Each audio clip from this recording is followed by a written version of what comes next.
Good morning, good afternoon, good evening. Hello, ladies and gentlemen. This is day 2 of a 10-day pop-up mini-series I'm going to do. We'll get rolling in about 10 minutes from now. Just give it time for some people to get here. We shall get started.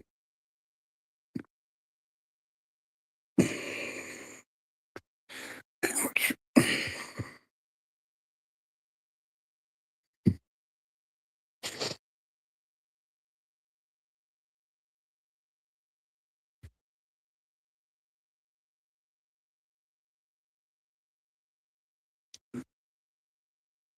What's up, Cheddar Bob?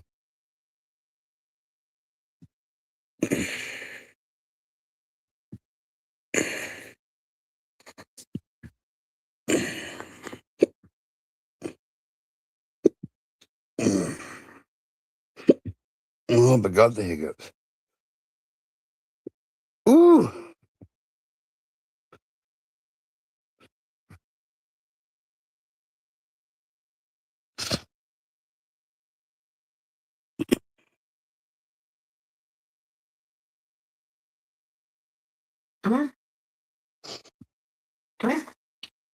What's up, James? So, what I'm going to do is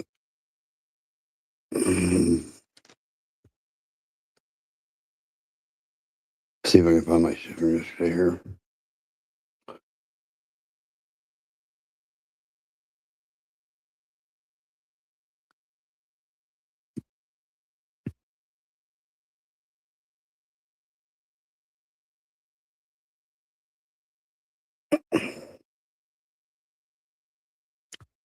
I'm going to read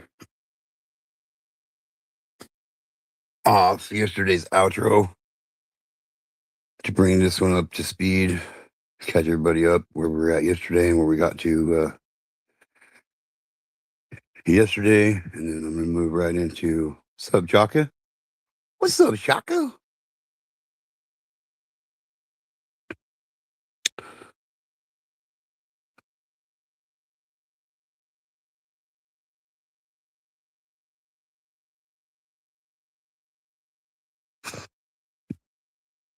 So this was yesterday's outro about the topic what we were discussing.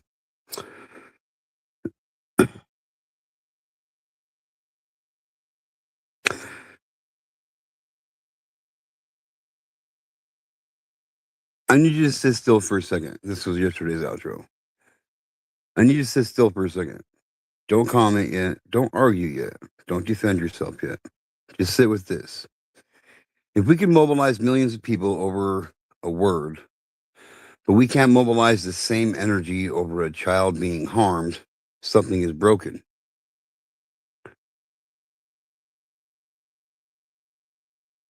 And broken priorities don't fix themselves. They calcify. They become culture. And culture becomes normal. And when something this horrific becomes normal, that's when predators thrive. They thrive in distraction, politeness, comfort. They thrive when society is arguing about vocabulary instead of vigilance. And I'm not saying language doesn't matter. I'm saying proportion matters more. If your outrage burns hotter over syllables than it does over suffering, ask yourself why. If you spent more time correcting strangers online than learning the signs of grooming, again, ask yourself why. If this conversation made you uncomfortable tonight, good. Discomfort is a signal. It means something is rubbing against the truth. Growth doesn't happen in comfort. Protection doesn't happen in comfort. Accountability doesn't happen in comfort. It happens when people decide, I can't ignore this anymore. And here's the thing. You don't get to unhear this. You don't get to go back to not knowing. You don't get to pretend you didn't hear that millions of children have been hurt are being hurt, will be hurt, while society debates semantics.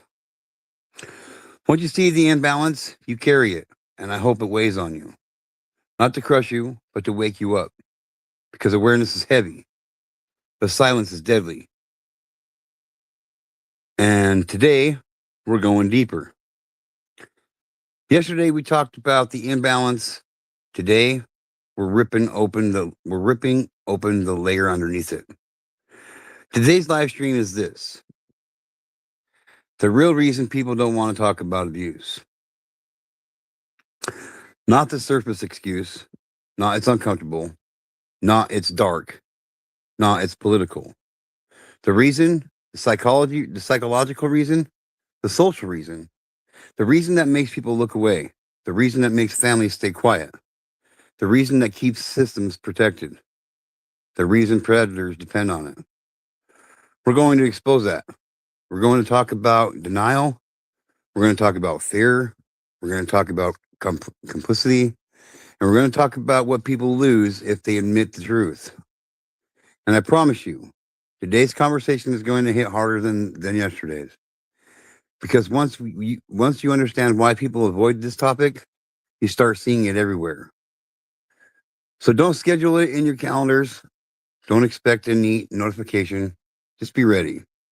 Because today, right now, I'm going live and we're not slowing down. We're not going to soften it. We're not cleaning it up to make it easier to digest. We're simply telling the truth. What's up, CFM's Queen? What's up, Stiffy?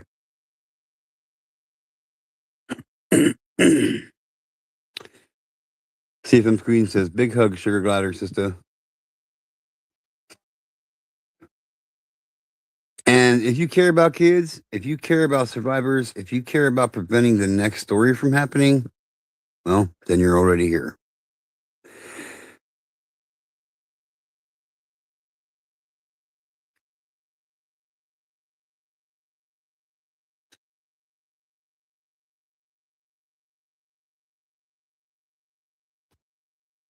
All right.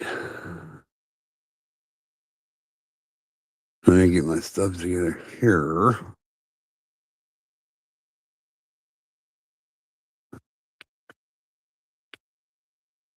You're fine. Yeah.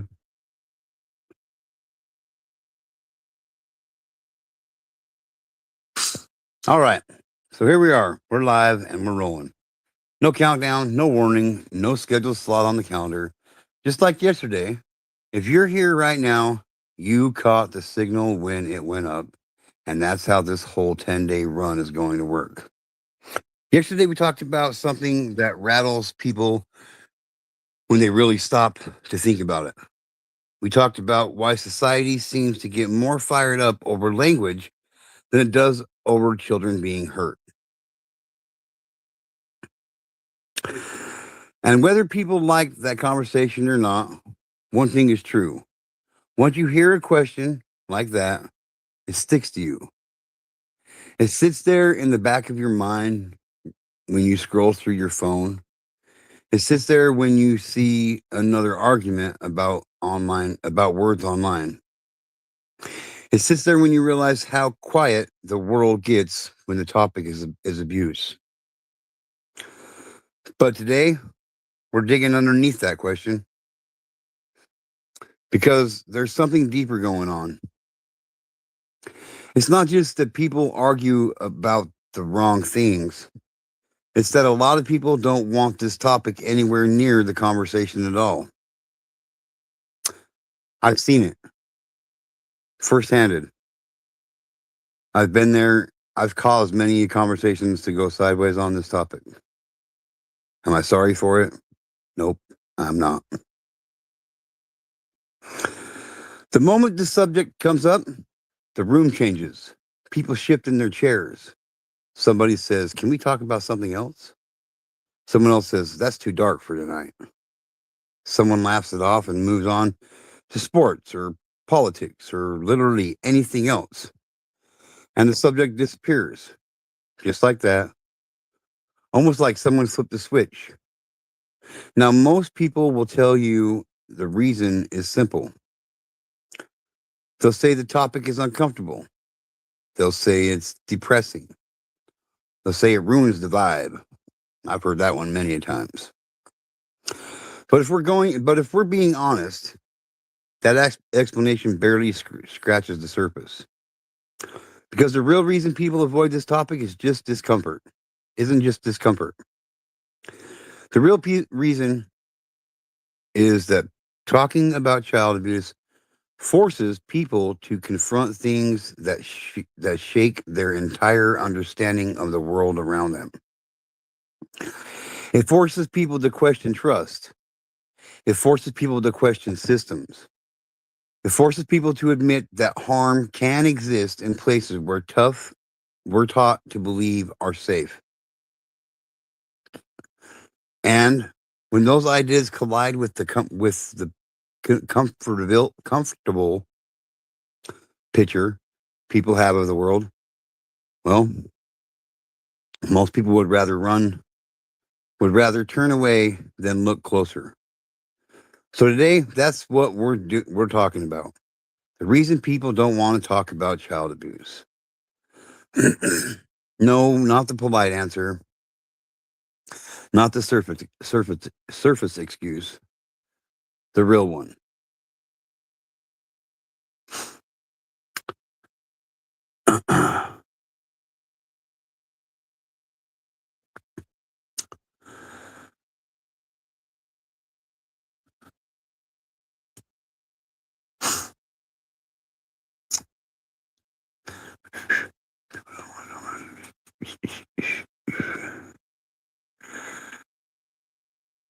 People need to believe their world is safe.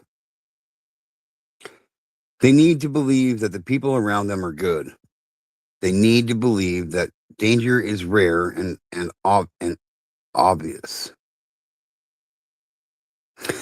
Because if the world isn't safe, if the danger isn't obvious, if harm can exist inside places we trust, when the whole illusion of control starts to fall apart, and that's terrifying.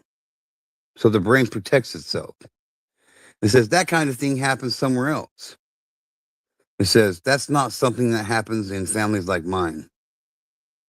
It says that's not something people I know would do. Denial becomes a shield. And the thing about denial is that it often isn't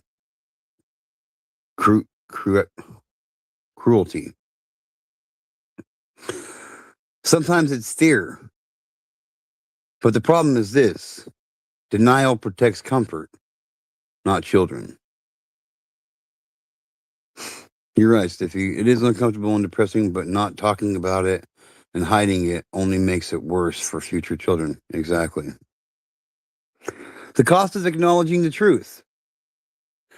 Talking about abuse forces people to face reality they would rather avoid. Because once you acknowledge the truth, the consequences ripple outward. If someone admits abuse happened in the family changes. If someone admits abuse happened in an institution, the institution faces scrutiny. If someone admits abuse happened in a community, that community has to confront its own failures. And suddenly, the conversation isn't theoretical anymore. It's personal. It affects reputations. It affects relationships. It affects systems that people depend on.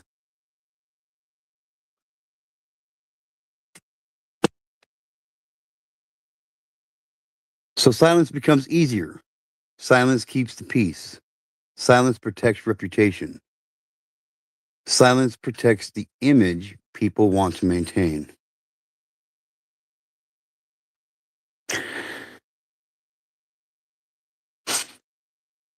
You know what? And who's really uncomfortable? The children that are being hurt and abused. We must protect all children from these horrible acts. Absolutely, Queen. Absolutely. Silence protects the image people want to maintain, but silence doesn't protect children. The myth of the obvious monster. There's another reason people avoid this conversation. And it's because society has told itself a comforting lie. Jesus. We like to imagine predators as obvious villains. We imagine them as strangers. We imagine them as people who look dangerous. But the truth is far more complicated. Danger doesn't always announce itself. Sometimes it hides behind trust. Sometimes it hides behind familiarity. Sometimes it hides behind people who seem completely ordinary. But admitting that truth forces people to confront something deeply unsettling. It means that protecting children requires more awareness than people are comfortable with. It means the threat isn't always outside the community.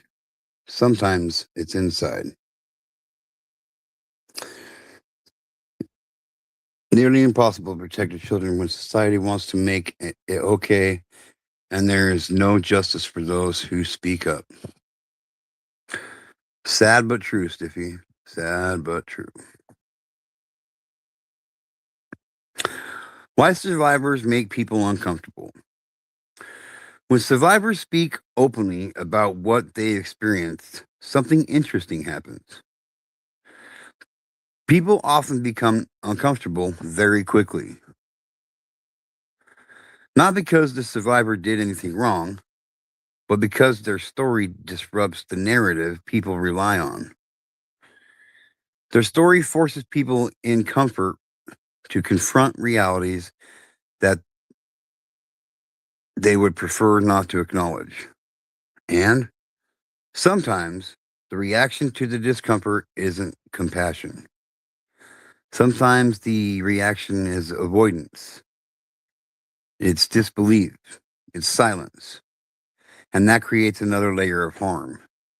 Because survivors don't just carry the weight of what happened to them, they also carry the weight of convincing people that what happened was real. And sometimes that's impossible to get across.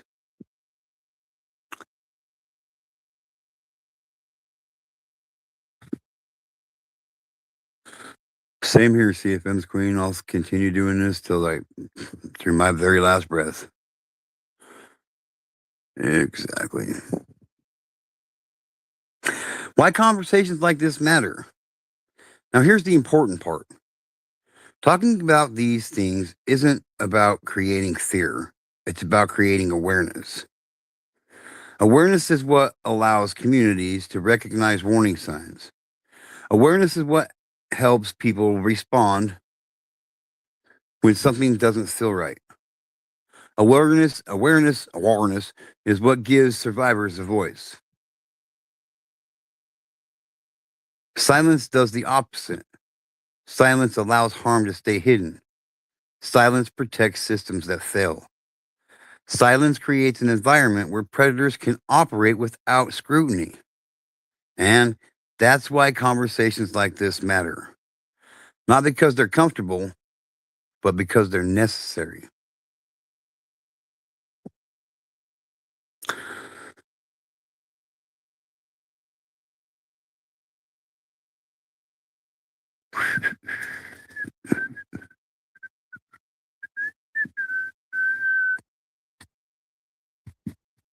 In closing, today's kind of a short one, but it's all good. We got 8 more days of this too. So we must become so loud on this issue that it will be heard and listened to so that we may affect positive change. Exactly, CFM's Queen. So today we talked about something that sits underneath a lot of the silence surrounding this issue. We talked about denial. We talked about fear. We talked about how acknowledging the truth about abuse forces people to confront uncomfortable realities about the world around them. And that confrontation isn't easy. It challenges assumptions. It disrupts the stories people tell themselves about safety, about trust, about how the world works. But here's the thing: avoiding the conversation doesn't make the problem disappear. Ignoring it doesn't protect anyone. Pretending the issue is rare or distant or someone else's responsibility doesn't prevent harm. Silence doesn't solve anything. What silence does is create space. Space where people stop asking questions. Space where warning signs get overlooked. Space where victims feel like their voice won't be heard. And when silence becomes the default response, it becomes part of the environment that allows abuse to remain hidden. That's why conversations like this matter. Not because they're easy. What, man?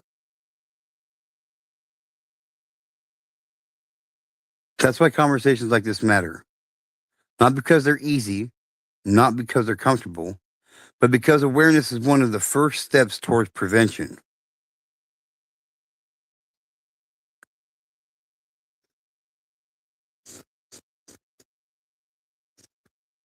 When people are willing to talk about difficult realities, they become more capable of recognizing problems and responding to them.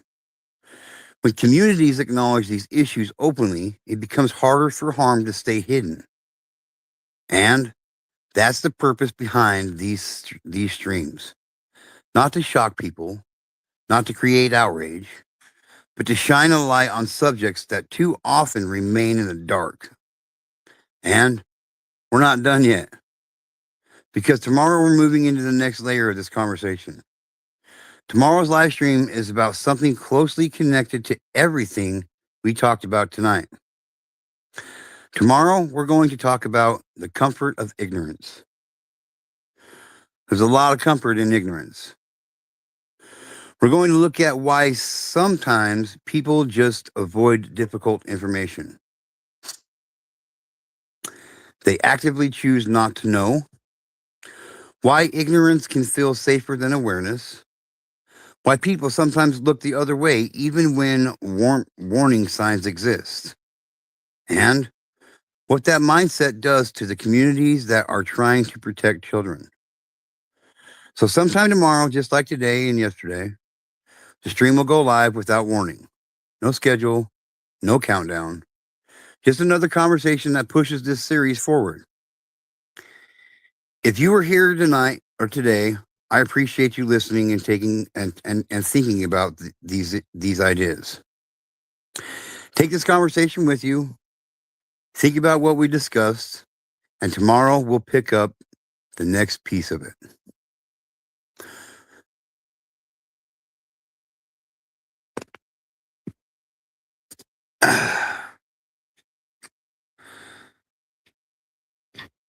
The comfort of ignorance. See you tomorrow, ladies and gentlemen.